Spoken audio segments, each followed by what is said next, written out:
అప్పుల లెక్క తేలిపోయింది. హామీల అమలు ఇంకా మిగిలే ఉంది. రాష్ట్రం అప్పులు 14 లక్షల కోట్లు అంటూ ఓదరగొట్టిన చంద్రబాబు అదే సమయంలో సూపర్ 6 అంటూ హామీలపై హామీలు గుప్పించారు. సంపద సృష్టించి మరీ హామీలు అమలు చేస్తానన్నారు. ఇప్పుడు రాష్ట్రం అప్పు 7.5 లక్షల కోట్లు మాత్రమే అని తేలిపోయింది. అయినా సరే హామీల అమలు ఎప్పుడో ఇంకా తేలడం లేదు. ఖజానా ఖాళీగా ఉందంటూ కబుర్లు చెబుతున్నారు.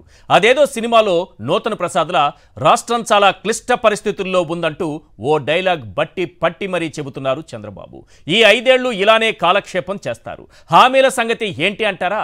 Very simple sir. 2014 నుంచి 2019 వరకు మనకు ఎలాంటి అనుభవం ఉందో అదే రిపీట్ అవుతుంది. 2014లో నమ్మారు, మోసపోయారు. 2024లోనూ నమ్మారు, మోసపోయారు. అదేంటి సార్, ఖజానాలో 8,000 కోట్ల రూపాయలు ఉన్నాయి, అది చాలదన్నట్లుగా ఎడాపెడా అప్పులు తెస్తున్నారు. మరి హామీలు ఎందుకు అమలు చేయటం లేదని ప్రశ్నిస్తారేమో. జాగ్రత్త. పింఛన్ ఇవ్వలేదని వృద్ధురాలు ప్రశ్నిస్తే ఏమైందో తెలుసా? పచ్చమోక దాడి చేసింది. వృద్ధురాలు అన్న కనికరం కూడా లేకుండా విచక్షణారహితంగా దాడి చేసింది. ఈ దాడి ద్వారా రాష్ట్ర ప్రజలకు చంద్రబాబు ఏం చెప్పాలనుకుంటున్నారో తెలుసా? తల్లికి వందనంపై ఎవరు ప్రశ్నించినా ఇదే గతి పడుతుంది. అన్నదాత సుఖీభావపై ఎవరు నిలదీసినా ఇదే గతి పడుతుంది. నిరుద్యోగ భృతి ఇవ్వలేదని ఎవరు రోడ్డెక్కినా ఇదే గతి పడుతుంది.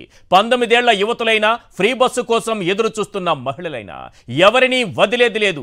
ఇచ్చినప్పుడు తీసుకోవాలి, ఇచ్చిందే తీసుకోవాలి. ఇవే చంద్రబాబు రాష్ట్ర ప్రజలకు పంపిన సంకేతాలు. అదేంటి సార్, ఎన్నికలకు ముందు ఆ హామీలు ఈ హామీలు గుప్పించి ఇప్పుడు అడిగితే నడి రోడ్డుపై చావగొడతారా అని అమాయకంగా ప్రశ్నించకండి. ప్రశ్నించిన వారిపై తప్పకుండా దాడి చేస్తారు. ఇది నిజం, ఇదే చంద్రబాబు నైజం. కావాలంటే ఓ 10 పాయింట్లు చెబుతాను, వినండి. బాబేంటో, ఆయన విధానమేంటో మీకు క్లియర్గా అర్థమైపోతుంది. పాయింట్ నెంబర్ 1, ఎన్నికలకు ముందు 14 లక్షల కోట్ల అప్పులు ఉన్నాయని డప్పు కొట్టి మరి దుష్ప్రచారం చేశారు. ఇది నిజం, ఇదే బాబు నైజం. పాయింట్ నెంబర్ 2, 14 లక్షల కోట్ల అప్పులంటూనే సూపర్ 6 హామీలతో అమాయక ప్రజల్ని మాయ చేశారు. ఇది నిజం, ఇదే బాబు నైజం. పాయింట్ నెంబర్ 3, ఇప్పుడు 7.5 లక్షల కోట్లు మాత్రమే అప్పు అని తేలినా హామీలపై తప్పించుకు తిరుగుతున్నారు. ఇది నిజం, ఇదే బాబు నైజం. పాయింట్ నెంబర్ 4, ఖజానాలో 1000 కోట్లు ఉన్నా ఎడాపెడా అప్పులు తెస్తున్నా సూపర్ 6 సాధ్యం కాదని చేతులెత్తేశారు. ఇది నిజం, ఇదే బాబు నైజం. పాయింట్ నెంబర్ 5, పూర్తి స్థాయి బడ్జెట్ పెడితే అప్పుల అసలు లెక్క తేలుతుందని ఓటాన్ అకౌంట్ పెట్టి పారిపోయారు. ఇది నిజం, ఇదే బాబు నైజం.